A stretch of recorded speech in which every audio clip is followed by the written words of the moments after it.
আমি বাপের ঘরকে গেলে বধু ভাতে ফাঁকি করে ইধারে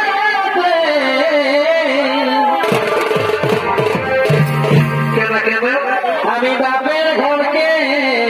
গেলে বধু ভাতে ফাঁকি করে ইধারে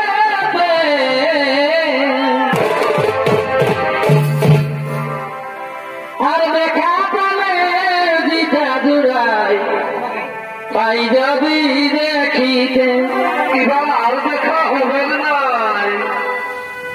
ও বাবা পাই যদি দেখিতে